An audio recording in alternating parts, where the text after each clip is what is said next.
அந்த மீனின் வயிற்றிலிருந்து யோனா தன் தேவனாகிய கர்த்தரை நோக்கி விண்ணப்பம் பண்ணி, என் நெருக்கத்தில் நான் கர்த்தரை நோக்கி கூப்பிட்டேன். அவர் எனக்கு உத்தரவு அருளினார்.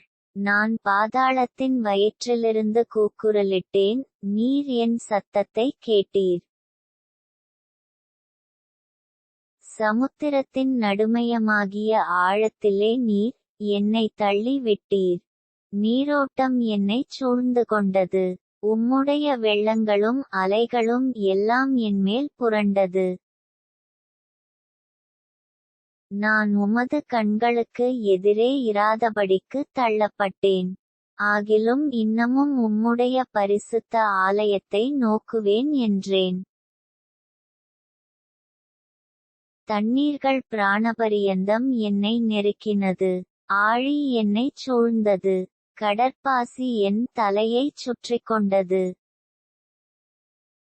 பர்வதங்களின் அடிவாரங்கள் பரியந்தமும் இறங்கினேன். பூமியின் தாழ்ப்பாள்கள் என்றென்றைக்கும் என்னை அடைக்கிறதாயிருந்தது.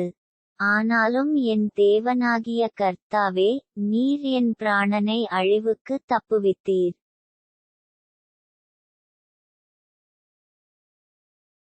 என் ஆத்துமா என்னில் தொய்ந்து போகையில் கர்த்தரை நினைத்தேன்.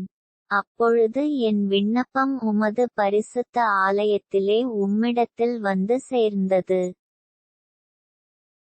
பொய்யான மாயை பற்றிக்கொள்கிறவர்கள் தங்களுக்கு வரும் கிருபையை போக்கடிக்கிறார்கள். நானோவெனில் துதியின் சத்தத்தோடே உமக்கு பலியிடுவேன். நான் பண்ணின பொருத்தனையைச் செலுத்துவேன். இரட்சிப்பு கர்த்தருடையது என்றான்.